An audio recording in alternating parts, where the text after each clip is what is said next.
esta tercera aula abierta de este año. En esta oportunidad estamos propiciando este espacio en el marco del Festival del Libro y la Palabra de la IUE, que se llevará a cabo todo el día de hoy, el día de mañana, para los pendientes también de la programación, de todos los eventos, los espacios que se están organizando. El día de hoy tenemos un invitado muy especial, el profe Pedro nos acompaña, gran actividad, porque vamos a tener la oportunidad de conocer sobre él, sobre su obra, sobre su quehacer. La idea del día de hoy es que tengamos un espacio un poco más íntimo, de un conversatorio, donde nos vamos a contar, de muchas lecturas, nos falta de algunos textos del profe, alrededor de los cuales podemos abrir la discusión y la reflexión. Nos acompaña entonces el profesor Esteban Vallejo y nuestro estudiante Alejandro Corrales, quien ha sido un lector asiduo del profe Pedro. Entonces, bueno, esperamos que disfruten este espacio. Y quiero pues como darle la palabra al vicerrector de docencia para que le dé como apertura a este conversatorio. Gracias. Muy buenos días. Para la vicerrectoría de docencia y en nombre de la rectoría es un placer poder establecer estos diferentes espacios de formación, particularmente porque es la segunda vez que tenemos Pedro acá.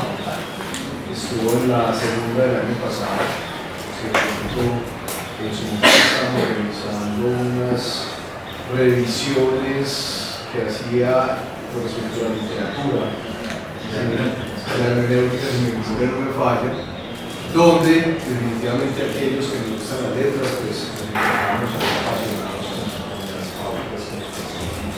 Hoy, en el marco de la Semana del Idioma, con el ánimo de poder propender esta serie de actividades, donde encontramos que no solo nos formamos en el aula, recibiendo conocimientos, interactuando en diferentes espacios, esperamos entonces que sea de su interés y que además podamos disfrutar de algo que es genial.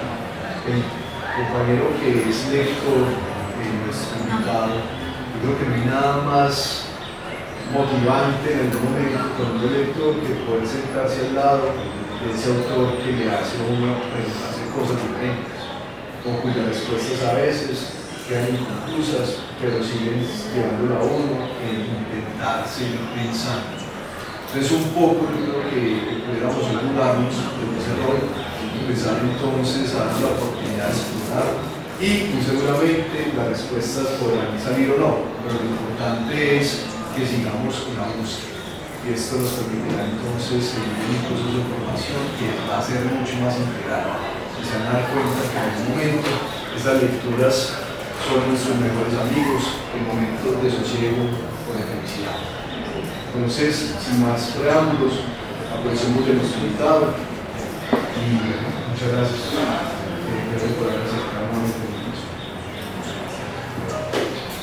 Pues antes de iniciar, me gustaría mucho leer esta presentación del profe Pedro que aparece en uno de sus libros, Mariposas en la Boca, que me pareció hermosa la forma en que pues, lo presentaron. Entonces me voy a permitir leer para que ustedes también como que, pues, si no lo conocen, ya empiecen a estar más familiarizados con él. Aunque las fuentes biográficas sobre su vida no son claras, se sabe que es artista y escritor. Algunos dicen que tiene estudios de literatura y arte y que visita los museos con frecuencia. Existen rumores de su gusto por las películas infantiles y de su nerviosismo en los libros de terror. Según las fuentes más confiables, ha sido maestro en diferentes programas universitarios y algunos aseguran que en alguna ocasión lo vieron caminando por las calles de Barcelona mientras buscaba algo. Se rumora que ha publicado los libros América Pintoresca, Paisajes del Papel, Díptico, Quebrar el Tiempo, Cuadros de Ficción, Los Rostros de Morfeo y Posdíptico, y que ha realizado exposiciones artísticas en varios países. Hay quienes afirman que obtuvo el Premio Literario Casa de las Américas, el Premio Internacional de Cortometraje Documental y el Premio Nacional de Ensayo Literario. Se ha comprobado que es miembro y cofundador de los colectivos artísticos Palincesto y Negro Colectivo. También que es profesor de la Universidad de Antioquia y miembro del grupo de estudios literarios G en la línea de literatura comparada. La última vez que se lo vio estaba leyendo un libro. Testigos afirman que su título era mariposas en la boca. Cosa tan bella, hermosa la presentación. Bueno, yo sí tengo la fortuna de haberlo conocido antes de pandemia. A los que no me conocen, mi nombre es Enrique Vallejo, de la Facultad de Ciencias Jurídicas y Políticas, digamos, adscrito a todo lo que tiene que ver con las humanidades. Como ya nos contó la profe Ana, nos acompaña Alejo, que es un muy buen lector del profe Pedro Agudelo y además cofundador con el profe Andrés Díaz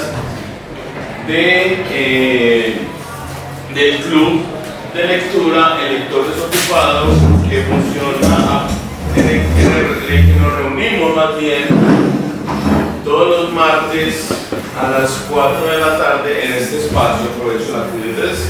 Contaba rápidamente que tuve la oportunidad y buena fortuna de haber tenido al profe cuando estaba haciendo la maestría en educación en la Universidad de Medellín. Entonces la idea, compañeros asistentes, es que este espacio no sea un espacio magistral, que sea más bien un conversatorio en el que todos hagan las preguntas que se les ocurran, para que a partir de ellas, pues si no tenemos las respuestas, de pronto aprovechamos para crear alguna cosa a partir de esas preguntas. Entonces quisiera iniciar, profe, bueno, ¿cuál es el tema del conversatorio? De fondo podríamos decir que el tema es la creación literaria, pero cuando decimos creación literaria estamos hablando de lectura, de escritura, de poesía, de arte, de historia. Son muchos los temas que giran alrededor de la creación literaria como tal. Entonces quiero iniciar con la lectura de un fragmento de la escritora Marguerite Yourcenar, que dice: avanzaba lentamente, pues Juan Fo se detenía durante la noche a contemplar los astros y durante el día a mirar las libélulas. No iban muy cargados ya, que Juan Fo amaba la imagen de las cosas y no las cosas en sí mismas, y ningún objeto del mundo le parecía digno de ser adquirido a no ser pinceles, tarros de laca y rollos de seda o de papel de arroz. Profe, ¿qué evoca la referencia a este cuento, especialmente en su obra? Bueno, antes de empezar, primero pues gracias por la comunicación, gracias a ustedes por estar acá presentes en este espacio. Y bueno, y también hablar un poco de esa referencia que queríamos hacer con alusión a de cosas, ¿no? Primero gracias Alejandro por sus lecturas, porque la escritura no es sinónimo de lectura, o sea, la escritura se complementa en la lectura. Entonces me parece muy necesario hacer esto, y lo han mencionado dos o tres, cuatro veces que lo he escuchado, y creo que ese es un punto muy importante a la hora de pensar la escritura. La escritura solo es la lectura.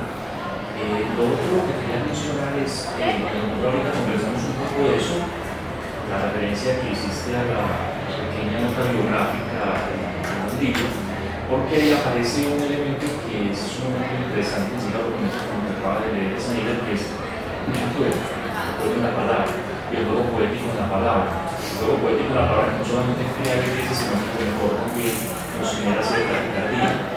Y lo tercero que quería mencionar, frente a la introducción que hace Snyder sobre el espacio en el que estamos acá conversando, si bien no tenemos las respuestas para todos o para muchas cosas, pues lo importante es abrir preguntas. Entonces creo que ese es uno de los elementos importantes de la conversación. Creo que a propósito de esta maestría en la Universidad de Medellín, pues ahí hablamos un poco de Galán, y Galán me plantea eso, ¿no? Conversar es pensar con el otro. Y en una verdadera conversación uno sale de alguna manera transformado, así sea de cosas banales, no importa, lo importante es la conversación. Y quería empezar por eso porque en última instancia, cuando uno lee textos literarios, uno lo que hace también es conectarse con ellos y evocar cosas.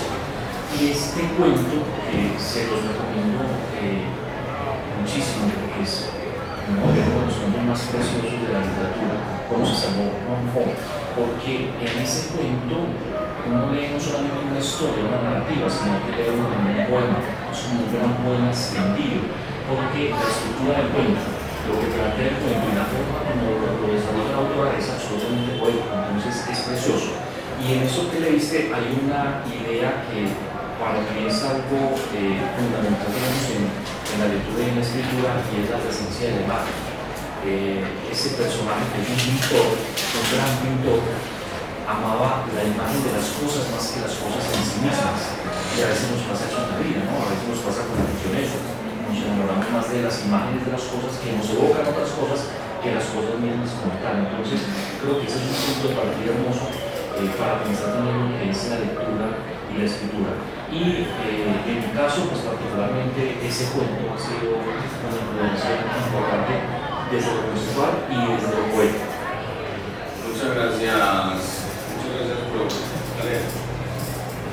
Pero hablamos sobre la materias perspectivas, que es estudio, la tradición me parece muy bien lo que mencionas sobre la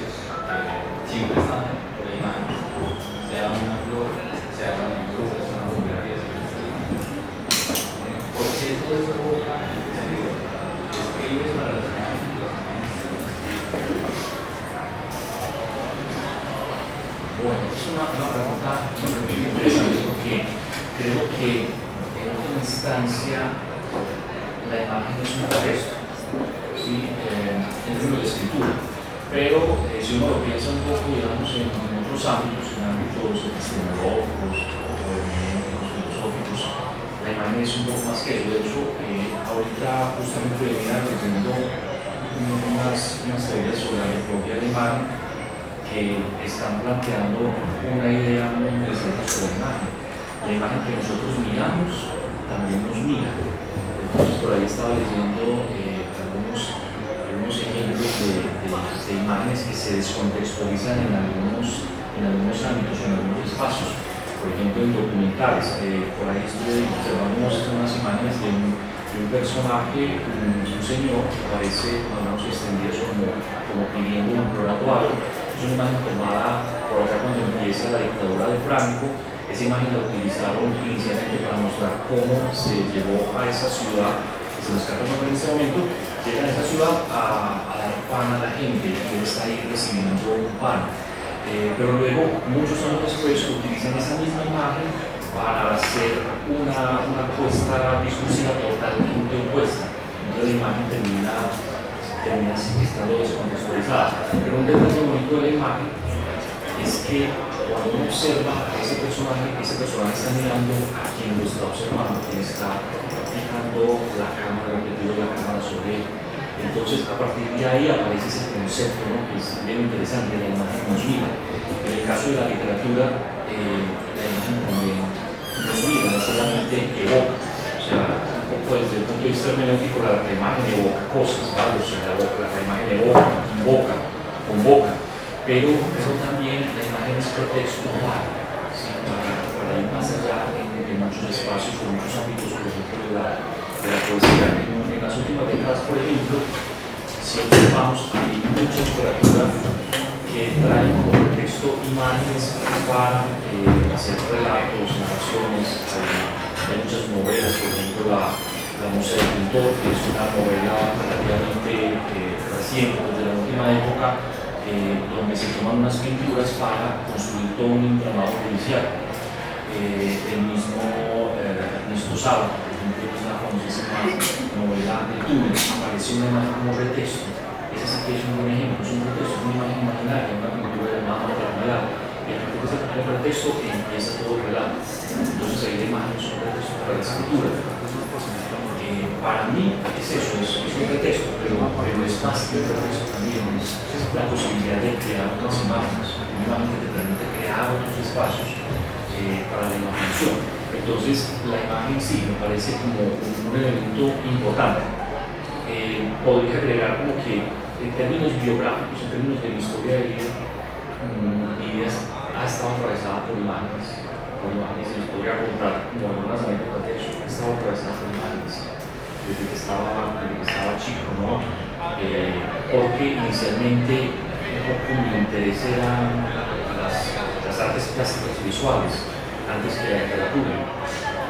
Pero como le pasó a Rafael Alberti, ustedes recuerdan el famoso y grandioso poeta español que escribió ese libro de la pintura, que es un libro que nos indica de la pintura, es un libro precioso, también se lo recomiendo. Hay referencias allí a pintores, a diferentes conceptos como el color, el amarillo, el rojo. Rafael Alberti era una de las promesas del arte de la vanguardia. Si ustedes pueden buscar en internet algunas imágenes, algunas pinturas de él, empezó siendo un gran pintor. Entonces era una promesa de vanguardia en esa época, era tan importante ser creativo y crear cosas nuevas. Él empieza en esa línea pictórica desarrollando un trabajo muy potente, pero de un momento a otro pasa a la literatura.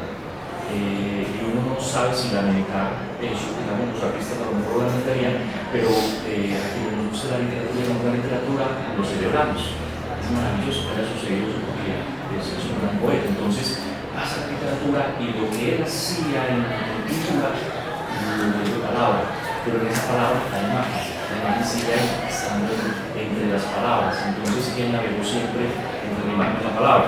Y hay una fotografía de él ya muy avanzada en edad, ya antes de morir, donde está pintando. O sea, él nunca dejó de pintar, igual que Saba, además de trabajar en ciencia, en literatura, también pintaba. Si me gusta mucho la pintura de Saba, todavía es otra cosa, pero también pintaba. Entonces está el amor ahí entre líneas y las imágenes. Entonces, un poco navegar, y creo que para mí ha sido una navegación entre las palabras y la imagen. Y las palabras también construyen imágenes, son imágenes. O sea, esa frase de una palabra dice más que palabras queda desvirtuada cuando pensamos que a veces una palabra dice más que mil imágenes. O eso es un sonido, una obra, por ejemplo, artística. A veces vamos y vemos una película y una escena, esa escena nos transmite más que, por ejemplo, un poema. Entonces, creía que no es tanto inclinarse por una cosa o por otra, sino pensar en imágenes polisémicas y la guerra. Entonces, para mí estaba ahí en toda mi vida, atravesando toda mi vida. Leemos un fragmento. Bueno, Usted quiera, veamos.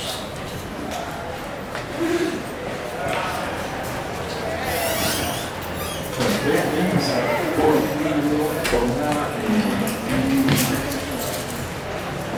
referencia a un poco que mencionabas al inicio en la presentación. Es un libro que se llama Víctima de Textos, en donde hay unas advertencias. Voy a leer solo un fragmento. Es un primer apartado del libro que se llama Advertencia de Víctima de Textos. Quiero leer unos fragmentos por unas razones importantes, pero bueno, les contextualizo un poco de todo el libro. El libro trata sobre la lectura y las diferentes formas de leer, o sea, leer debajo de la cama, leer encima de la cama. O sea, usualmente uno lee por ahí sentado en una silla, por ahí en una banca, por ahí en otra parte, pero el libro trata sobre leer en diferentes lugares y posiciones. Entonces uno puede leer a lo mejor al lado de la nevera, debajo de la cama. Entonces un poco habla sobre eso. Es un libro que juega como con ese tipo de experiencias lectoras. Y el libro empieza con una advertencia, luego el título, advertencia, donde se le advierte al lector de las consecuencias de leer este libro. Advertencia: no uses este libro para cubrirte de la lluvia, pues de seguro te morirás. Ni lo uses para protegerte del delincuente que te lo quiere arrebatar de las manos. Entrega el libro. Los demás también tienen derecho a perder el tiempo. Advertencia: El autor no responde por las molestias que pueda ocasionar este texto. Advertencia. En este libro hay ideas robadas, alteradas, inventadas. Advertencia. El lector tendrá que darse siempre por satisfecho. Advertencia. No tengas en cuenta ninguna advertencia que te quieran hacer sobre la lectura de este libro ni de ningún otro. Voy a tratar porque es un poco largo, hay muchas advertencias para leer esta libro. Si decides comprar este libro, y no lo lees, o si lo compras para regalarlo y no lo regalas, no te sientas culpable. No importa si empiezas de atrás para adelante, si finges que ya lo leíste y le dices a tus amigos, mira, me compré un último libro lo compré, y trata sobre la lectura literaria. No importa si lo lees y no te gusta, y finalmente decides echarlo a la basura, quemarlo con el saumerio de Semana Santa o en la fogata de invierno, ni tampoco importa si lees solo el título de la librería o si pones el libro después de mirar el índice y dices, carajo, me equivoqué de libro. No importa si no lo terminas de leer, o si lo lees a pedacitos, a mordiscos, o una palabra y mañana una frase, tampoco importa si lo lees despacio y grabas en la memoria lo que más te gusta, o si lo lees rápidamente y 2 días después ya no recuerdas ni cómo se llama el autor. En fin, lector, no importa siquiera si lo lees, pero ojo, ya empezaste. Bueno, y aprovechando el fragmento, muchas gracias por lo que nos acabas de compartir. Yo creo que la pregunta que se sigue es, entonces, ¿se puede ser víctima de un texto o de qué textos ha sido víctima? Bueno, sí, está muy bueno porque sí, en efecto este libro trata sobre eso, sobre ser víctima de los textos y nosotros somos víctimas de los textos. Ahí hay una idea que es interesante. Podemos ser víctimas de textos y lo podemos ser de varias maneras. Podemos ser lectores encarretados, por ejemplo, o podemos ser lectores ingenuos. Por ejemplo, cuando uno dice se siente a veces con alguien, con mi abuelo, cuando me sentaba a ver alguna cosa con él, alguna película, o con mi papá y me pregunta si ese personaje que está apareciendo en pantalla es el bueno o es el malo. Y uno dice, pero estamos viendo la película juntos y todavía no ha captado que es el bueno o el malo, pero es divertido ese juego, porque también significa que está encarretado allí en la película, que está metido. Un poco eso pasa con los libros, ¿no? Uno termina siendo víctima de los libros en la medida en que se encarrete con él o no, o en la medida en que lo haga de una u otra manera. Entonces uno termina siendo también víctima del texto, del autor. Lo termina siendo una víctima, sobre todo cuando uno termina metido en la ficción.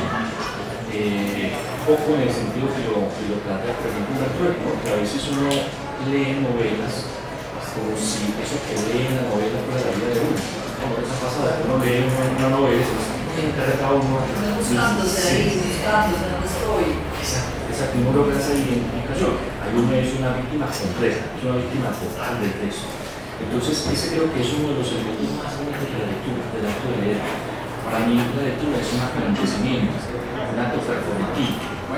Y por eso también esa por eso también por ahí muchas advertencias, porque uno puede leer de diferentes maneras, en diferentes posiciones, entonces terminamos siendo víctima, y en ese ser víctima uno termina siendo actos performativos lectores.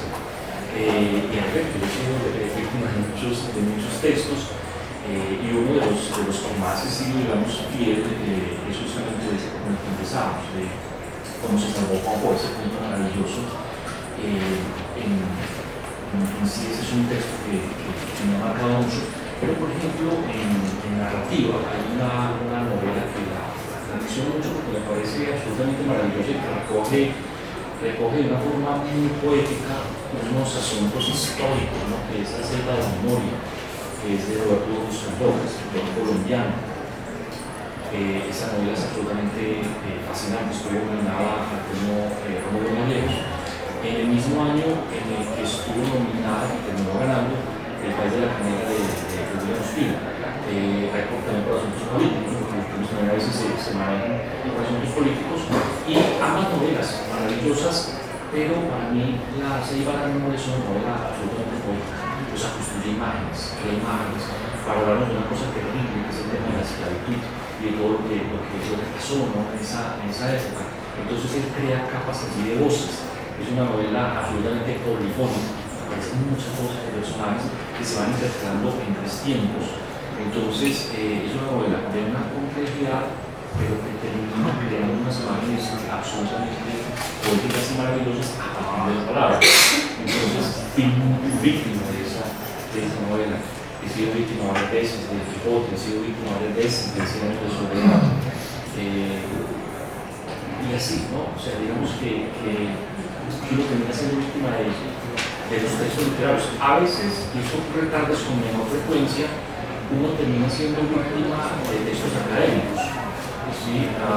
Pero cuando uno es o termina siendo víctima de un texto académico, también es maravilloso. O sea, cuando un texto que resuena, que atrapa un texto académico, o sea, porque un texto literario, digamos, o sea, tiene que tener una depresión y termina ahí enclaustrado. Pero cuando es un texto académico que empieza a hablar de conceptos, digamos que no produce tanta emoción, ¿no? tanta cosa corporal. Pero cuando aparece eso, uno dice, wow, era muy interesante. Y eso ocurre cuando ese texto te hace preguntas, te abre preguntas y te conecta, te engancha. Por eso estoy leyendo un texto que puede ser muy aburrido, que en algunos pasajes me parece que estoy leyendo eso. Pero terminé siendo víctima de él, porque me empezó a activar ideas, pensamientos. Y ahí está lo bueno del libro académico, o sea, que te abra preguntas y te conecte. Entonces, es un libro, bueno, que tiene que ver nada con literatura, un poco, no son literarios, pero es un texto, diríamos, más como antropología y de historia social de España y Latinoamérica. Pero empiezo a ver en el libro unas preguntas muy interesantes sobre la imaginación, sobre los imaginarios, sobre la historia. Entonces eso me empieza a resonar y me abre otras ideas. O como escuché yo una vez a un profesor de un gran profesor cuando estudió la maestría, sacarle punta al texto. Y sacarle punta al texto, no lo puedo leer el texto de otra manera, volteando hacia los intereses y las preguntas que uno va armando en la vida. Pues al final cada uno lee para eso, para ir respondiendo algunas preguntas, pero también abrimos otras preguntas y seguir el camino. Qué buena esa respuesta. Yo creo que podríamos de pronto invitar a los asistentes que también nos cuenten de qué relatos han sido víctimas. Es decir, estamos hablando de literatura, estamos hablando de libros, de creación literaria, pero también sabemos que en la actualidad son las narrativas también se desprenden de otros escenarios. Entonces podríamos decir que, por ejemplo, los más jóvenes terminan siendo víctimas de una película, de una serie. Entonces podríamos abrir digamos, para que participen, nos cuenten, por ejemplo, de qué relatos han sido víctimas, de lo que han leído, de lo que han escuchado, a cuáles relatos son a los que recurren o que sienten que los convocan con más asiduidad. No sé quién nos quiera compartir algo. Díaz, profesor, por favor. Estaba pensando en lo de ser víctima de un texto. Yo creo que usted lo pone en términos como de buena víctima. Ajá, sí, pero no siempre es así. Porque por ejemplo, ayer estaba contando en clase, yo siempre leo un cuento antes de empezar clase, y ayer leí uno que vengo leyendo desde que tenía como 10 años. Es un cuento que se llama El abogado más hermoso del mundo, es de García Márquez. Es una cosa espectacular, pues. Y yo cada que lo leo, pues creo que leo un cuento distinto, pues, o por lo menos el que lo lee es distinto. Y eso me parece interesante. Yo también he vuelto mucho a García Márquez, 100 años de soledad, pues, tiene sus debates que hasta política le meten y todo, pero creo que es un textazo, pues, obviamente. Sí. Sin duda soy víctima de Stefan Zweig, ¿cierto? He leído varias veces Carta a una desconocida, es una cosa impresionante. Bueno, lo que quería decir también es que he sido víctima de ciertos textos horribles. Pues, y esto obviamente es mi interpretación, esto no es para que nadie lo piense, ni me linchen por eso, pero por ejemplo he sido víctima de tratar de ser buen lector y no abandonar un libro, que ya dejé de pelear con esa idea y ya no puedo abandonar fácilmente. Estoy totalmente de acuerdo con un amigo, que nos leímos un libro horrible del primer libro, que se llama Como maté a mi padre, ¿cierto? Yo ese libro lo padecí, es una cosa impresionante. Entonces, quería hacer referencia también a que sí, obviamente uno es víctima cuando se mete en el cuento y uno va y se busca el personaje, no sé qué, pero también es víctima un poquito cuando tiene que padecer los textos. Y padecer un texto es una cosa que es como muy compleja. No sé si el consejo sea el mismo, no voy a decir lo que pienso frente a eso, pero los textos también tienen sus tiempos, ¿cierto? Y qué bueno uno poder decidir cuándo no leer más un texto o cuándo decidir que este no es el momento de leerlo. Por ejemplo, yo empecé Tango Satánico del Nobel, y el libro es por lo menos, no sé si es el Mercurio retrógrado aquí, pero es muy impenetrable todavía. Yo creo que hay que dejarlo para otras épocas. Lo compramos juntos, dijimos vamos a hacer una especie de club de lectura de dos. Él compró su libro, yo compré el mío, y no, yo no puedo pasar del primer capítulo. Llevamos un mes al primer capítulo. No puedo, es como una incapacidad de conectarme con esa lectura. Hemos sido víctimas de libros, probablemente en otro momento seremos víctimas de otra forma, ¿cierto? A mí me pasa un momento que hay textos que me llegan en algún momento y es como así, tengo que abandonarlo. Y al principio yo era incapaz de abandonar un libro porque me sentía como un fracaso muy grande ya, coincidiendo con el fragmento que se leyó. Siento que me doy más permiso para abandonar lecturas y luego volver a retomarlas. En algunos casos no las retomo y es el libro que compré, nunca leí, tengo muchos de esos también, pero sí siento que también somos víctimas cuando un libro como que te gusta pero te incomoda. Se me vino mucho a la mente un libro que se llama La deshumanización, un libro muy raro de un autor islandés, creo, que se llamaba Walter Gomay, algo así. Es un libro rarísimo, una feria de libros. Y la primera vez que lo leí no lo pude terminar. Había una parte de mí que no lo entendía, otra parte que porque sí lo entendía, pero me parecía demasiado oscuro lo que estaba leyendo, pero decidí volver a él porque realmente es como poesía hecha novela. O sea, yo nunca había leído una obra como una prosa, pero con tanta poesía ahí. Una obra de cosas se las recomiendo, pero es difícil de leer. Entonces me vengo del libro histórico, no me está acostumbrando, que es como el más reciente, y la deshumanización de este autor, la historia de un pueblo que se ha perdido en Islandia, donde suceden unas cosas horribles entre los niños, y hay un montón de contextos pues, como de pobreza, de abandono, de embarazo, de abuso. Es como, ¿cómo puede alguien contar algo tan terrible en medio de tanta belleza? O sea, de forma tan bella. Eso es algo que me emociona de quienes saben escribir. Sí, ahí, bueno, claro que yo digamos, pienso el concepto de víctima de otra manera, o sea, es víctima en el sentido de poderse abocar a la lectura, que es una lectura que nos encarreta, que nos atrapa, que nos lleva. Lo otro, yo lo pensaría más como sufrientes de la lectura. Mártires de la lectura, entonces ahí no cabría el concepto de víctima, sino simplemente mártires, porque claro, hay una idea también un poco moral de la lectura en sí, que a lo mejor la tradición se ha impuesto y es que no se debe abandonar los libros, ¿no? O sea, si uno quiere leer, sino a menos que uno esté, qué sé yo, en un doctorado privado que le toca leerlo, ahí sí padecer y ser mártir de la lectura, pero bueno, toca, pero si está en el deseo de uno abocar el libro, pues se deja. O sea, pienso que no hay que terminar. Yo he dejado muchos libros empezados por alguna razón. Y bueno, a veces libros que se ven muy chéveres, uno digamos, uno empieza ahí en medio de la feria del libro a buscar cuál es muy chévere, alguna novedad, y de pronto uno lee una página y era la mejor página de las 399 páginas. Y entonces lo compras y después, perdí mi platica. Pero bueno, o sea, digamos que son experiencias, pero creo que ahí coincide en eso. O sea, no creo que uno tenga que verse obligado a leer un libro, porque bueno, hay muchos libros para leer, muchas cosas bellas en la vida para... Y la vida es corta para no quedarse en algo que no le gusta. Por ejemplo, lo que decía de García Márquez, claro, conozco muchas personas que odian, algunos por referencia. O O sea, lo odia porque alguien lo odia. Entonces dice, no, él copió a Paul, entonces ya no quiero leer a García Márquez. ¿Qué te parece?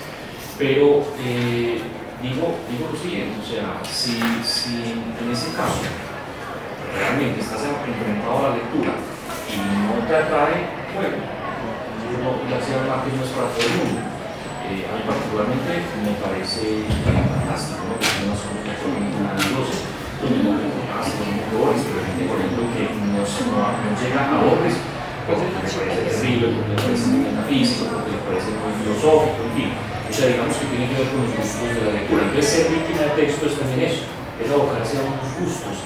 Y lo otro es ser quizás un mártir de la lectura, pero si no es necesario serlo, debería dejarlo.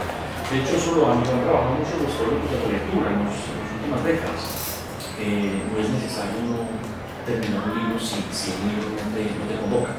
Un ejemplo fantástico, es un libro muy bonito, pero conozco a uno que no ha podido terminar. La muerte de Virgilio, porque es lenta, porque es pesada, porque no pasa nada, porque cuando se va a morir, bueno, o sea, no sucede mayor cosa. Entonces, conozco a un muy buen lector, llegó hasta la página 100, 3 veces. Sí, 3 veces intentó. Pero los libros son un poco eso, ¿no? Como dice Humberto Eco, que de hecho él lo dice un poco en referencia a su propia novela, El nombre de la rosa. Si uno lo menciona, lamentablemente las primeras 100 páginas va a disfrutar el descenso de las obras. ¿Sí? Entonces, yo luego un poco con esa idea para pensar un poco como que esas primeras páginas de su novela son un poco pesadas, y eso ocurre con muchos textos literarios. Hay una pesadez para iniciar en la lectura, y bueno, también es parte como el proceso de todo. De Los Ángeles. Bueno, ya está claro, si se refiere a víctimas o figuras de cuando uno se trata, yo tengo un libro que me pasó, El Mundo Feliz. Ese libro yo no lo quería leer en el principio y cuando entré desayunaba con él y me acostaba pensando en que tenía que terminarlo. Y un día me acosté y dije, no, y prendí la luz y dije, voy a seguir, lo terminé los dedos, lo que pero no podía ni desayunar, o sea, tenía que seguir. Y eso me pasa como con muy pocos libros, como que no me dejan de terminar, porque normalmente uno va a comer a poquito, se ayuda a estar un ratito el libro, pero el libro me encarretó tanto que no era capaz de desayunar, o sea, tenía que ir leyendo mientras desayunaba y haciendo las cosas mientras me lo traía incluso a la universidad. Muy escasa esa situación. Es muy mala esa sensación. A mí me pasa como me pasaba en la universidad cuando mi hermana es súper chévere, pero ya está en carretera. Si eran temas como el juego, pues si era como el diario vivir, pero yo me metía en una trama que es lo mismo, sufrir de la compañerita. Siempre uno quiere saber qué sigue, que vaya a otra hoja, y menos de una mano lo terminaba. Entonces me tocaba volverlo a leer todo, que volví y quería entender, bueno, parecía los de Ahí están sus víctimas del texto. Yo creo que es que nosotros estamos condicionados por nuestra formación jurídica, entonces nos dicen víctima y entonces en el sentido negativo. Sí. ¿Por qué? Sí, eso no es, pero no es en ese sentido. Menos mal. Sí, no es en ese sentido.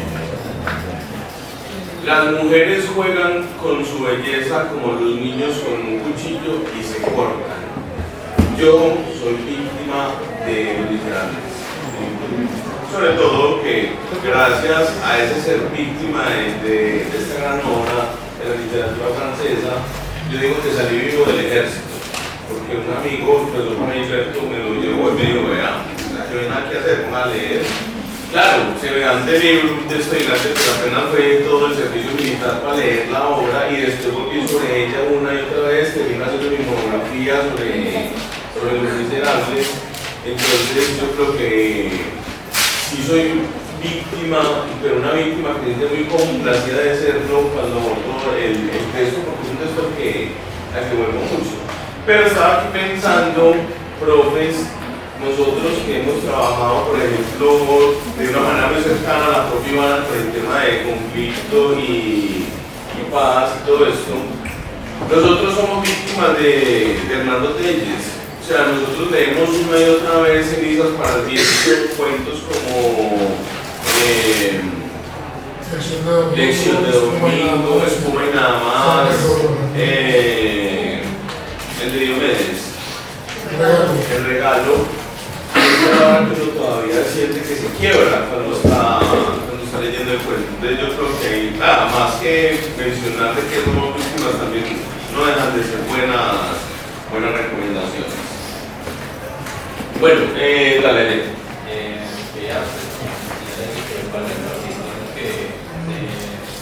Me parece particularmente que hemos hablado también de que los libros de magia, los que van a escribir, para las definiciones, los libros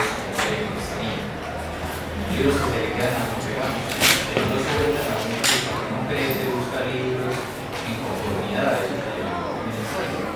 La que es lo primero que me introduce a la de la literatura, un cuento, quizá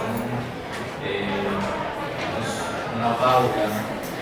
O los cuentos ilustrados que hay, por ejemplo, los que nos da el cuento infantil, que digamos, se ve mucho en las bibliotecas públicas.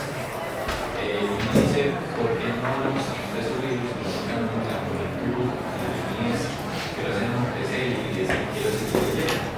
Porque lo primero que lo hace sentir a uno el deseo por leer es eso. Y uno sigue leyendo porque eso es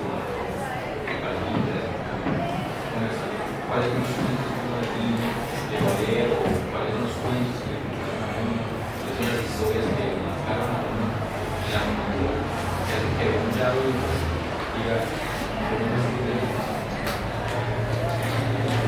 Sí, ahí me se preguntaba, estaba, mientras escuchaba, haciendo un viaje a la infancia. A propósito de estudios, he estado trabajando mucho en el tema de la infancia y estoy preparando un proyecto artístico sobre ese tema. Y es uno de mis temas, digamos, particulares de trabajo. No tanto en la escritura, o no de forma directa, como si en las artes plásticas y visuales. Hablo mucho sobre ese tema, sobre las formas, digamos, de lectura, de escritura y de juego que aparecen en la infancia. Pero ahora mientras te escuchaba, estaba recordando primero varias cosas. Si vamos a hablar de textos o cuentos de la infancia, estaba recordando un autor que quizás fue uno de los primeros que me llevó a empezar a bocetar como algunos versos cuando estaba en la escuela, que es Pombo, de los textos de Pombo. En esa época fue muy importante por sus cadencias rítmicas, sobre todo, y las historias que aparecen allí me marcaron muchísimo en ese primer momento. Pero también Tomás Carrasquillo. Ya, digamos, dentro de los textos, uno que me marcó mucho, de los padres, ese me pareció fundamental, digamos, para esos primeros momentos. Y por ahí en el colegio, yo estuve en un colegio y en los culturales, eso es un juego bastante grande, pues no es grande, pero en consideración con otros, es relativamente grande. Y en los colegios rurales ocurre algo, y es que las bibliotecas se actualizan poco. Muy poco, y de hecho en muchas bibliotecas municipales pues también es lo mismo, pero que también es lo que es más rural. Y había una biblioteca donde la descubrí, cuando pasé por ello descubrí esa biblioteca, era un espacio, yo estoy recordando un poco más grande que esta estación en que estamos, con muchos libros. Estaba pues así chico, pues eso era como mucho, era como un universo gigante. Entonces, esa biblioteca, la que era a su vez la secretaria del colegio, ella pues tenía muchas ocupaciones, entonces la biblioteca permanecía más cerrada que abierta. Entonces el texto con esto como pretexto para convertirlo en una especie de auxiliar, hoy en día llaman auxiliar, una especie de auxiliar de biblioteca. Entonces, son los que a organizar, pues con el proceso de organizar, pero ya ustedes me entenderán que no organicé mucho porque me encontraba con un libro y me quedaba ahí. Entonces ahí recuerdo varios textos de poesía, sobre todo, varios textos de poesía que encontré ahí. Y me quedaba leyendo, luego los prestaba, por ejemplo, de leer en la casa. Encontré y descubrí autores colombianos en esa organización de la biblioteca. Encontré autores colombianos y encontré una enciclopedia de arte. O sea, no es una enciclopedia de arte de ese tipo, tan grande, tan completa y con tantas imágenes. Entonces, ese fue uno de mis preferidos. Eso fue lo interesante, o sea, no fue necesariamente una literatura, sino un sobre arte. Y recuerdo que era sobre arte de vanguardia, del siglo XX. Entonces, ese libro para mí fue determinante. Empecé a leer, a mirarlo, y eso me hizo enamorarme mucho de estas artes. Pero paralelo a eso iba leyendo también textos de literatura. Entonces fue como ese encuentro, ¿no? Pues por eso era como esa relación un poco de esos dos campos, arte y literatura. O sea, el acercamiento a la literatura a través del arte. Entonces llego a la literatura por vía del arte. Y en la escuela, pues esos textos que mencionaba que para mí también determinados un poco en la historia de vida. Qué bueno traer al conversatorio esos recuerdos de las primeras lecturas de la infancia. Yo creo que todos tenemos al menos un relato que recordar de esa época. Yo recuerdo mucho todavía y lo llevaba a clase. Recuerdo mucho, además de las fábulas, como decía Alejandro, un poema muy bello de Rubén Darío que se llama Los Motivos del Lobo. Lo recuerdo mucho, era porque mi papá, por alguna razón, lo había memorizado en su época de colegio, entonces me lo recitaba a mí. Entonces yo lo escuchaba una y otra vez, y claro, cuando quería recordar el poema, me decía, vení, yo te cuento, y yo, hágale. Y yo era feliz escuchando todavía, pues yo creo que lo debe recordar, de alguna manera muy fragmentada. Pero sí es muy bello el tema de la relación, por ejemplo, de la literatura con la infancia. O sea, si uno ve los grandes escritores, en realidad muchos acuden a la infancia, digamos, como una fuente también de creación. Decía García Márquez en alguna entrevista por ahí que 100 años de soledad no es más que los cuentos que le contaron sus abuelos cuando volvían a la capital, por ejemplo. Y me gustó mucho que era profe que mencionaste a Rafael Pombo, porque en estos días en el club de lectura que le digo La Vorágine, yo me monté en una película pues con La Vorágine, yo dije La Vorágine, empecé a leer un montón de cosas y encontré una entrevista de José Eusebio Rivera en la que él dice que el gran poeta colombiano es Rafael Pombo. Dice, León de Grey puede ser todo lo que quiera, pero el gran poeta es Rafael Pombo. No, recordando la infancia, yo podría decir que yo empecé a leer antes de saber leer. Yo no recuerdo, pero mi mamá dice que ella me encontraba cualquier libro, cualquier revista, así, hablando cualquier cosa, con el libro al revés, pretendiendo leer. Porque había un deseo en mí desde muy chiquita, como de poder entender esos simbolismos. Yo no recuerdo eso, únicamente mi mamá todavía me lo comenta, pues como con mucha ternura, que yo ya me contaba una revista, yo no sabía cuál era el derecho, yo abría y yo pretendía estar leyendo. Y ya, obviamente, cuando empecé a leer en el colegio, a los 6, 7 años, que el colegio empezaba como nos mostraban, nos acercaron a la literatura con esos cuentitos, esa colección de normas de Torre de Papel, de Torre de Papel. Y recuerdo mucho sobre todo la del color amarillo, que era como por colores según las edades. Entonces los que eran verdes eran ya para niños más grandes. Yo recuerdo los rojitos y los amarillos que eran como los para niños más pequeños. Y en uno de esos, no recuerdo exactamente cuál, había un cuento que a mí me encantó tanto que yo todavía uso la expresión en el día a día de esos cuentos. Había un cuento que se llamaba Quedó un mundo tan bonito. Era la historia de un niño en el colegio que narraba la angustia que le daba cada que llegaba los domingos por la tarde, cuando ya sabía que tenía que volver al colegio el lunes y no había hecho las tareas, y la mamá no sé qué, ¿cómo? Es que lo voy a buscar, no sé cómo, pero lo voy a encontrar. Porque ese libro yo todavía lo siento, pues a veces sigue siendo, o sea, desde niña, uno a veces llega el domingo por la tarde y uno, Dios mío, ¿qué es esa sensación de agobio? Entonces es muy bello de esa sensación contado, narrado desde la perspectiva infantil.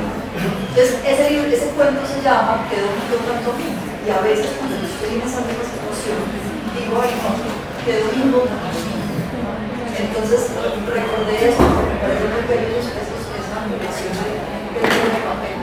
Eso es muy cuento que quería decir. Sí, ¿no? Y que son determinantes, que acá pues es que también me traes la memoria varios textos, ¿no? Que no leí ya de niño, sino que leí ya de adulto, que son maravillosos, ¿no? Unos cuentos hermosos cuando el elefante camina, que es un cuento ilustrado muy bello, cuando el elefante camina. Y hay uno particularmente interesante, uno sobre los miedos, ahorita que mencionabas esa expresión, en el diván, es otro libro ilustrado que cuenta un poco como esos miedos del niño que uno tiene cuando aparece un lugar por allí en la casa que está medianamente como secreto. Y un libro que, hablando un poco de esos libros que lo marcan a uno o de los que uno es víctima, uno de esos libros es Mi globo en el Teatro Metropolitano. Ese libro es un libro bellísimo, es un libro ilustrado sin palabras, solo con imágenes, pero tiene un relato absolutamente bien construido. Es un niño, es la historia del niño que va al museo con su abuelita y lleva una niña que lo lleva un globo sostenido, un globito, ¿sí? Llega al museo y el vigilante del museo no le permite ingresar con él al museo. Entonces la necesitan un quiz. Entonces el vigilante dice, bueno, todo esto es visual, o sea, está escrito. Entonces el vigilante le dice, yo te lo pido. Entonces lo dejan amarrado ahí en la baranda de la entrada al museo. La niña entra con su abuelita al museo y aquí empieza a dividirse la historia en dos, empieza a dividirse en dos. En una parte, en otro cuadro, se muestra lo que va sucediendo dentro del museo y en la otra parte lo que va sucediendo afuera con el globo. Llega una palomita, empieza a picotear y desamarra el globo. Entonces el vigilante deja su puesto para ir a coger el globo. Y ahí empieza una aventura. Entonces lo lindo es que el globo se va haciendo y el vigilante se va detrás del globo y empiezan a aparecer un montón de peripecias, terminan por allá metido en un circo, terminan por allá metido en un lago, etc. Y entre tanto, los dos personajes que están dentro del museo están viendo obras clásicas del arte. Entonces el paralelo es muy lindo porque va mostrando esto, va mostrando una obra que están contemplando los personajes y en la vida real, donde está ocurriendo todo el tema del vigilante con el globo, aparece ese personaje en una situación similar a la que se está mostrando en la obra que están contemplando los personajes en el interior, y así sucesivamente. Y van haciendo un tránsito por una historia del arte hasta que llegan a una pintura de Jackson Pollock, que pinta los chorreados en la pintura, que es todo caótico, todo caótico. Y afuera, en la vida real, está el personaje en medio de un caos tratando de mover el globo. Y voy a hacer un gran spoiler. El libro al final tiene una frase que dice que es lo único que aparece en texto, que dice algo así como que no es que el arte imite a la vida, es que la vida a veces también imita a la vida. Eso es muy bien. Se lo recomiendo. Mi globo en el Museo Metropolitano. Es muy bonito ese libro. Y muchos de estos libros infantiles los he leído adultos, y son libros que terminan marcando a uno, no todos, pero sí hay muchos. Por ejemplo, que se acaba de mencionar, que es uno de mis preferidos. Y cuando el elefante camina también, es un libro bonito, de buenas noches, muy bonito, que también me da como que es una historia muy simple, ¿no? Es un es un personaje que termina asustando a otro personaje, termina asustando a otro personaje, y se va generando un efecto cíclico. Así, es un relato corto, visual también, es decir, tiene texto, pero es así súper complejo, es muy lindo. Listo. Vélez Magnán decía no es mi lectura, que me hace responsabilidad de eso. Vélez tiene muchos epígrafes.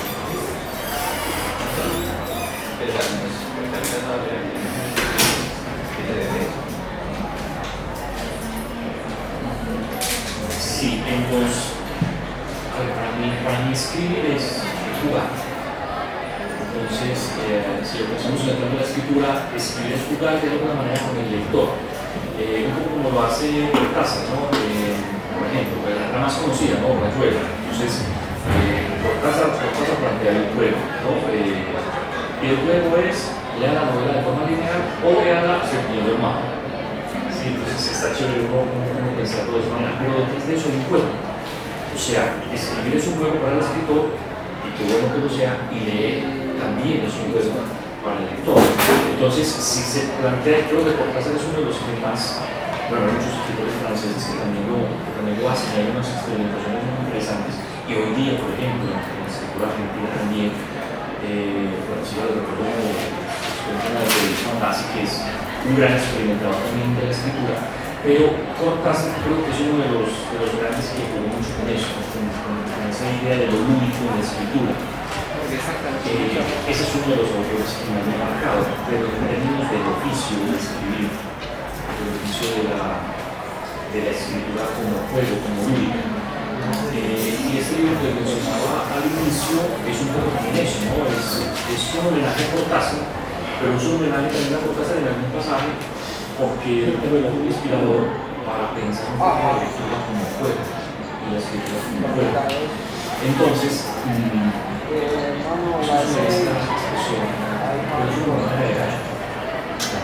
o sea, yo entiendo que los epígrafes son importantes dentro de los textos, es decir, cuando lees un texto y aparece un epígrafe, por ejemplo, ahora que estaba mencionando ahora de Carlos Fuentes, hay un epígrafe que es muy importante, ¿no? Que es un epígrafe tomado de un libro de Michelet, pero cuando uno lee la novela ahora, hay un juego allí muy interesante con las luces que aparece ahí, entonces es una brujería de forma muy sutil. Si uno es un lector víctima de texto que es ingenuo, uno pasa de largo y que es una historia de amor. Pero cuando uno lee un poco entre líneas, hay un juego así con un tema del tiempo cíclico.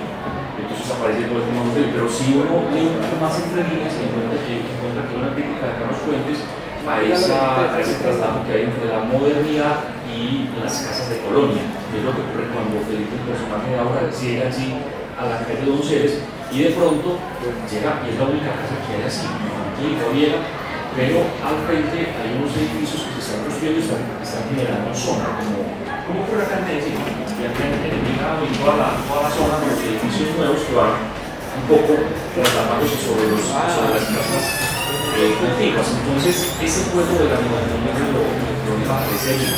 Pero, digamos, cuando uno lee el epígrafe, ese epígrafe de Carlos Fuentes es una flecha que señala una dirección de sentido de lectura.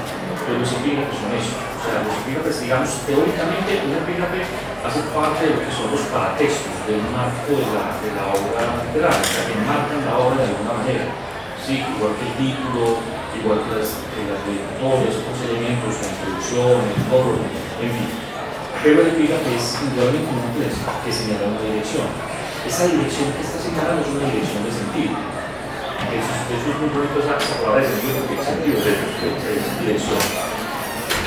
En mi caso, es un poco eso, pero sobre todo el juego. Los epígrafes, las dedicatorias, si observan, por ejemplo, los libros que están publicados acá en el editorial, en general todos los libros tienen epígrafes y dedicatorias. Y hay también unos juegos, en algunos casos, con los prólogos, con las presentaciones. Entonces, el epígrafe para mí es un propósito también de juego lúdico en la escritura. O sea, escribir también es un argumento. O sea, creo que lo mejor que puede hacer alguien que escriba es escribir por pasión, por deseo, y que lo haga con esa lúdica, con ese juego, o sea, sin tener que forzar la escritura o sin tener que recorrer la inteligencia artificial, sino escribir por empezar a escribir, como cuando uno hace cosas que las hace por hacerlas, o sea, cuando uno se trata de comer algo rico y lo está subiendo, pues quiero comer, o cuando uno está bailando y está viendo que baila, quiero bailar, porque eso no es el hacerlo, porque esas cosas que uno hace por gusto simplemente generan emoción. Entonces, la escritura creo que de alguna manera debe ser eso, algo movido por una pulsión de deseo, y en caso particular, pero no conseguimos ese acuerdo, y a veces es un poco minimalista. Tal vez el texto más juguetón que se hace el texto de otros libros también fue un poco eso de los académicos, con esa sí, con ese juego es muy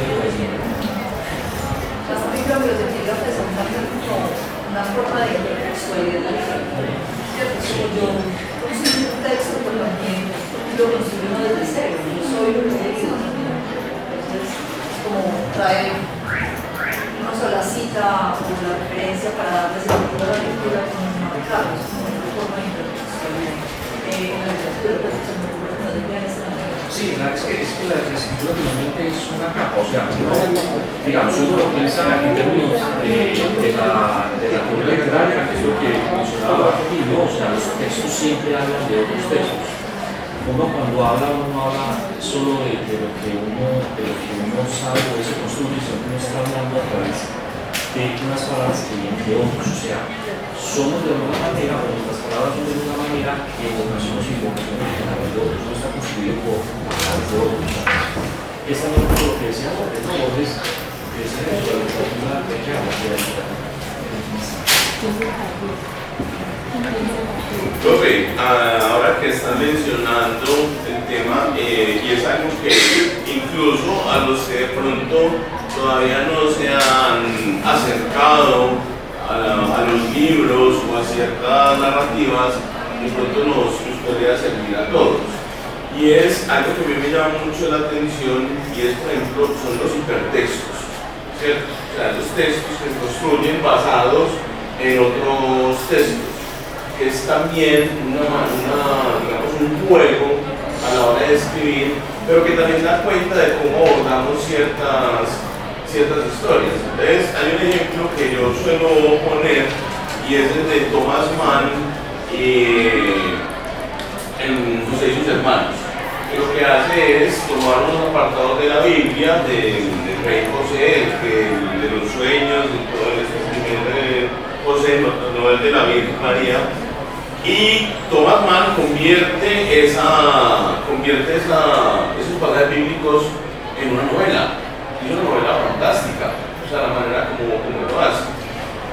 Pensando en mariposas en la boca, en el primer relato, que es de Caperucita Roja, pero es tu versión de Caperucita Roja. Y si pensamos en todos conocemos la historia de Caperucita Roja, pero resulta que Caperucita Roja ha sido una historia, digamos, tan exitosa, ¿cierto?, que tiene cualquier cantidad o sea, se ha recreado de muchas maneras. Entonces hay una Triunfo Arciniegas que es muy graciosa, porque es más una Caperucita Roja, digamos, yo qué sé, como del Medellín, que está cansada de que el lobo la asedie. El lobo es el bueno de la historia porque está enamorado de Caperucita, vive chupando como una cosa así. Él es como que va a poner niña tan linda, le escribe cartas, pero al final Caperucita voltea con una navaja y le dice: me seguís jodiendo, y hago un saco con vos, una cosa así. Entonces, la manera de convertir las historias también es una manera de leer y de jugar con esos relatos. ¿Cómo jugamos nosotros con los relatos que leemos? Yo, por ejemplo, cuando leí El Señor de los Anillos, me imaginaba, hablando con el propio Juan, bueno, ¿y cómo hubiera sido si Sauron hubiera logrado tener el anillo y hubiera terminado gobernando la Tierra Media? ¿Qué hubiera pasado? Pues hubiéramos tenido ese final de la llegada del rey a Gondor y todo el asunto. Vos tenés aquí Mariposas en la boca, una versión propia de Caperucita Roja y otros relatos, ¿cierto? ¿Cómo podríamos nosotros, digamos, jugar o abordar esos relatos que conocemos y convertirlos en otro relato, o sea, un ejercicio también, no sé si ahí de pronto se puede utilizar el adjetivo efrástico, que es algo que vos manejas mucho con el tema de la efrasis, sobre todo cuando se trata de la imagen. Sí, bueno, sí, me preguntas como estrategia, hay un libro bien chévere que se llama La mágica de la fantasía de James Noir, donde plantea algunas estrategias de escritura literaria, y hay una que es la de la hipótesis fantástica. Sí, yo recuerdo ese rato que no trabajo ese tipo de acciones, digamos, didácticas en clase de escritura. Los cursos que tengo ahorita son como de otras características, pero por ejemplo, esos ejercicios que plantea allí son bien interesantes para pensar posibilidades de escritura o de escritura de la hipótesis fantástica. Pero ya en un caso particular, porque estaba mirando que tengo varias versiones de Caperucita. Una es esta que aparece en Mariposas en la Boca, pero en Tulipanes en la Noche hay otro cuento que se llama El Lobo, y es otra versión de Caperucita, y por ahí no recuerdo, hay otra versión de Caperucita, o sea, recuerdo son como, tengo como 3 o 4 versiones de Caperucita, versiones diferentes, pero, a ver, ¿por qué? No sé. Sí, a ver, Caperucita es un cuento muy conocido que igualmente nos ha impactado, que es el funeral. Es un cuento que es infaltable en la escuela, en el colegio, en la enseñanza secundaria, pero además ha sido recreada varias veces en el cine, en la televisión, o sea, Caperucita está en todas partes. Hay algunas publicidades que recuerdo, algunas publicidades que son una característica de una loción, un perfume, en donde usan el personaje de Caperucita, y si buscamos a Caperucita está en diferentes capas de la sociedad. O sea, es un cuento que ha marcado, porque además desde sus inicios, por lo menos en la génesis o en la genealogía que uno puede encontrar del cuento, igual que por ejemplo el Ceniciento y muchos otros cuentos, tiene un origen moralizante, pero a través de un juego alegórico. O sea, quién es el lobo, quién es Caperucita en la vida real, por lo menos cuando se empieza o empiezan a aparecer las primeras versiones de Caperucita. O en el caso de la Cenicienta, lo mismo, ¿sí? Con el origen de la Cenicienta, que por ejemplo no es fortuito que la zapatilla siempre sea de cristal o porcelana. Porcelana que cuando uno estaba chico volteaba por detrás, bueno, en esa época no era de gran piedra, sino de chino. Sí, esta porcelana es en China. Entonces hay un origen de la Cenicienta que es chino. Entonces, digamos que esos cuentos son tal vez más potentes porque han atravesado la historia de la literatura, pero más allá de la historia, a la sociedad en general, pues terminan marcando. Pero por otro lado, en un caso, digo, eso tiene que ver. Una Caperucita que vino después con Disney, por ejemplo. Las personas que se basaron en la Caperucita de Disney, después hubo personas que se basaron en sus reversiones para poder seguir contando ese cuento. Es como pasa con un chisme se va moviendo y es algo que de hecho creo que hemos comentado en otras ocasiones, en otros espacios, de que el chisme muchas veces es el motor en el que se mueven las historias. Y esas historias crecen, se forman, la gente en vez de, digamos, seguir contando la historia así como llegó, le pone más partes, la complementa, lo que no sabe se lo inventa. Y me parece muy curioso porque entonces ya esas revisiones no se pueden hacer únicamente con cuentos o con textos ya creados, sino también con historias de la vida real. Por ejemplo, en Paisajes de Papel tienes algo muy curioso y es, digamos, la relación que tenían Leonardo con Miguel Ángel, que era, digamos, fuerte, pesada. Y muchas veces se cuenta esa rivalidad entre muchas comillas que ellos tenían desde digamos, la percepción que tenía Da Vinci sobre Miguel Ángel, pero entonces es algo muy curioso y es contarlo desde el lado contrario. ¿Qué pensaba o qué sintió Miguel Ángel tantos años después de ser tentado siendo que no se volvieron a ver nunca? Sí, hay una pequeña anotación ahí en relación con eso que dices, qué bueno que lo mencionas, porque justamente el cuento, bueno, esos cuentos de Mariposas en la Hoja, en algunos casos, como en el de Caperucita, por ejemplo, aparece, hay unos subtítulos, ¿sí? Que hablan un poco de esa idea. Por ejemplo, en el caso de Caperucita, el cuento se titula Caperucita y el Lobo, y entre paréntesis hay un subtítulo, entre paréntesis, la historia antes de la historia. Entonces hay una vuelta hacia atrás. Entonces hay un juego con esa relación intertextual. Y en el cuento que sigue, viene por título Los Jugados, y luego viene el subtítulo Variaciones de un amor imposible, que también está basado en otra referencia.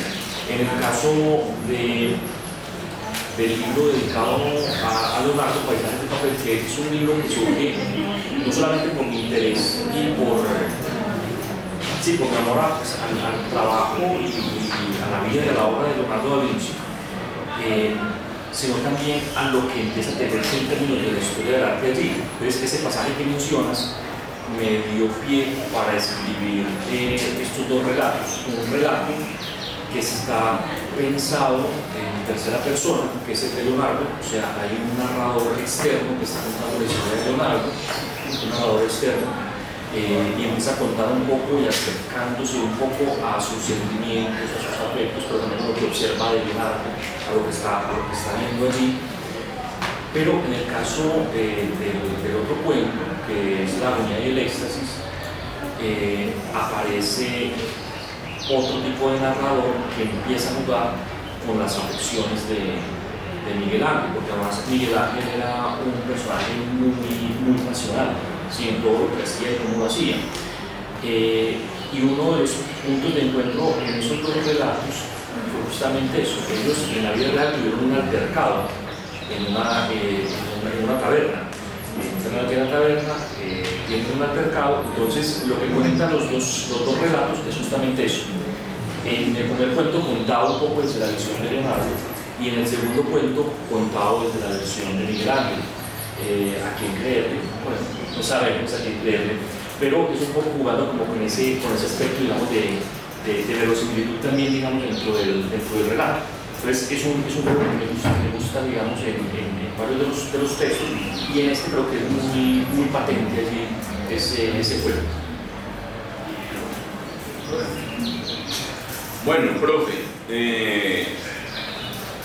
no nos cansaremos de darle las gracias por este espacio. En estos espacios siempre el tiempo se va muy rápido, pero me gustaría, digamos, abusar y aprovechar que lo tenemos aquí para que nos comparta, para que escuchemos en su voz un poema que te convoque de los tuyos, no sé si el escritor es víctima de sí mismo, volviendo al concepto, pero un poema de esos que vos digas, me gustó por una razón X, para escucharlo antes de que vayamos cerrando el espacio. Es que no me acuerdo dónde está.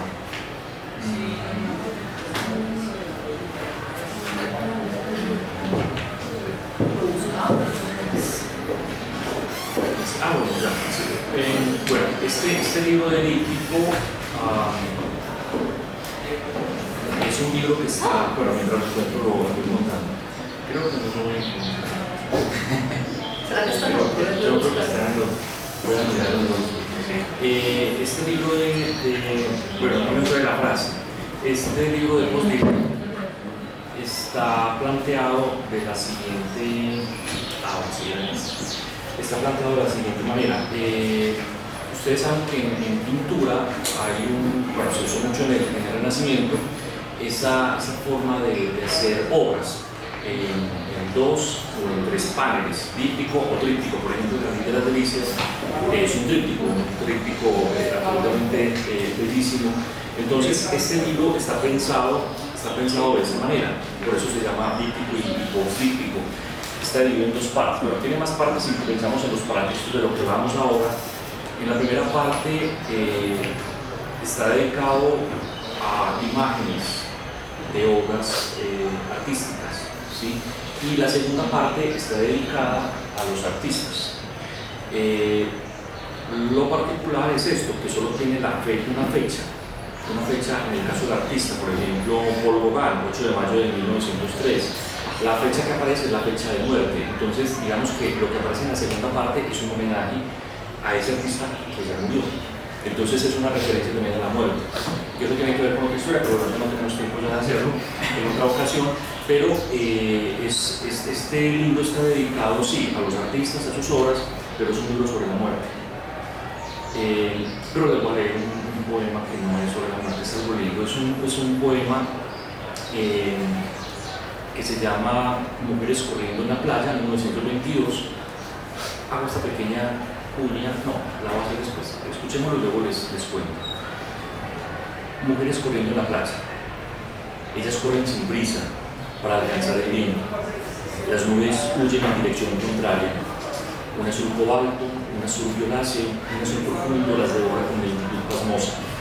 La playa es una pista para pies desnudos. Las mujeres estiran sus miembros para volar por el aire. Sus pechos danzan fugaces, clavando sus pezones afilados en la espesura de la tarde. La libertad tiene un nombre surrealista fabricado por las formas geométricas de la poesía. Dejemos en suspenso, dejemos ahí.